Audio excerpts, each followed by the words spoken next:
देखो इसमें दिया है एक स्कूल के विद्यार्थियों ने वायु प्रदूषण कम करने के लिए स्कूल के अंदर और बाहर पेड़ लगाने के बारे में सोचा। यह निर्णय लिया गया कि प्रत्येक कक्षा का प्रत्येक अनुभाग अपनी कक्षा की संख्या के बराबर पेड़ लगाएगा। जैसे अगर क्लास 6 में है तो कितने पेड़ लगाएगा? 6। क्लास 7 में है तो 7 पेड़ लगाएगा। क्लास 8 में है तो 8 पेड़ लगाएगा। ठीक है। आगे दिया है उदाहरण के लिए कक्षा फर्स्ट का अनुभाग 1 पेड़ लगाएगा, कक्षा 2 का अनुभाग 2 पेड़ लगाएगा, जैसे कि मैंने आपको यहाँ पे बताया है। आगे दिया है और ऐसा कक्षा 12 तक के लिए चलता रहेगा। यदि प्रत्येक कक्षा के 3 अनुभाग हैं तो इस स्कूल के विद्यार्थियों द्वारा लगाए गए कुल पेड़ों की संख्या कितनी होगी? एक कक्षा के कितने अनुभाग हैं? 3 अनुभाग हैं। ठीक है, तो पहली कक्षा में 3 अनुभाग है तो कितने पेड़ लगाएगा ये? 1 1 1। ठीक। वैसे ही दूसरी कक्षा के भी 3 अनुभाग हैं तो ये कितना पेड़ लगाएगा? 2 2 2। वैसे ही तीसरी कक्षा के भी 3 अनुभाग हैं तो कितने पेड़ लगाएगा? 3 3 3। ठीक है। वैसे ही चौथी कक्षा के भी 4 अनुभाग हैं तो कितने पेड़ लगाएगा? 4 4 4। अब देखो अगर मैं इसमें देखूं तो कुछ पैटर्न फॉलो हो रहा होगा। अगर मैं इन सबको जोड़ दूं, क्लास जो फर्स्ट है वो टोटल कितनी पेड़ लगाएगी? तो फर्स्ट तो 3 पेड़ लगाएगी। वैसे सेकंड कितनी पेड़ लगाएगी? 6। वैसे ही थर्ड 3 3 6 और 3 9 9। वैसे ही फोर्थ कितनी? 12। ऐसे करते करते कहाँ तक जाना है हमें? 12 तक जाना है। ठीक है। तो पहले अगर मैं देखो ये चीज देखूं तो ये 3 के मल्टीपल हैं सारे। इसको मैं ऐसे लिख सकता हूँ 3 गुणा 1। इसको लिख सकता हूँ 3 गुणा 2।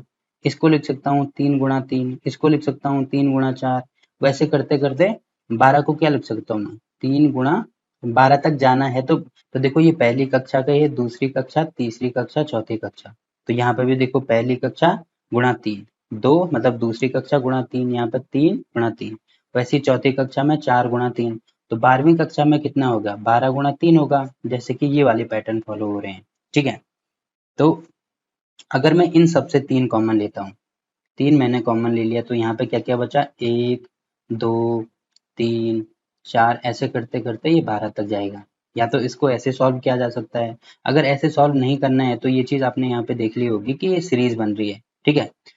क्योंकि सीरीज बन रही है तो पहला पद है इसका 3, दूसरा पद है इसका 6, अगला पद है इसका 9, अगला पद है इसका 12 और लास्ट पद कितना है? 12 3 36, यानी अंतिम पद 36 है। या ऐसे कह सकते हैं क्योंकि टोटल कहाँ तक टोटल कक्षा कितनी है? कक्षा 12 तक है, यानी n की वैल्यू हो जाएगी 12। ठीक है। तो दो तरीके हैं, 2-3 तरीके हैं इसको सॉल्व करने के। सारे तरीके मैं आपको बताता हूँ। ठीक है। तो एक तो ये AP बन गई।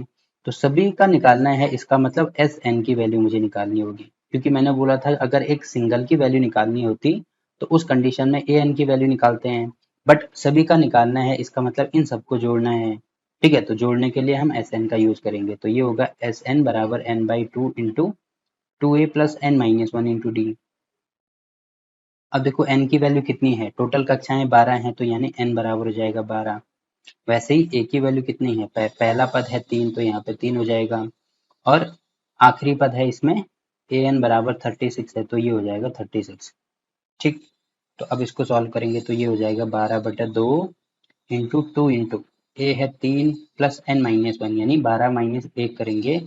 और साथ में d की वैल्यू है हमारे पास, डी निकाल दो। इसमें से ये माइनस करेंगे तो ये हो जाएगा 6 माइनस 3 मतलब ये होगा 3 के बराबर। ठीक है। तो गुणा 3 हो जाएगा। अब इससे ये कैंसिल तो यहाँ पे होगा 6, 3 दूनी 6 प्लस 11 गुणा 3।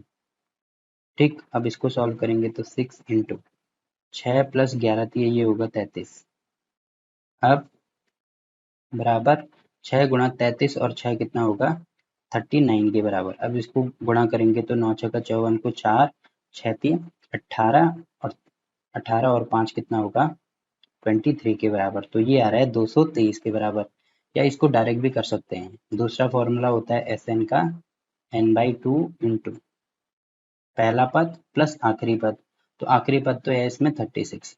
तो S क्योंकि n की वैल्यू 12 है तो यहाँ पे 12 हो जाएगा तो 12/2 इंटू A हो जाएगा हमारा, A है 3 प्लस आखिरी पद है 36। तो इससे ये कैंसिल तो 6 गुणा 36 और 3 39। देखो यही चीज हमें यहाँ पे भी मिल रही है। ठीक है। तो इस प्रकार से ये भी सॉल्व किया जा सकता है।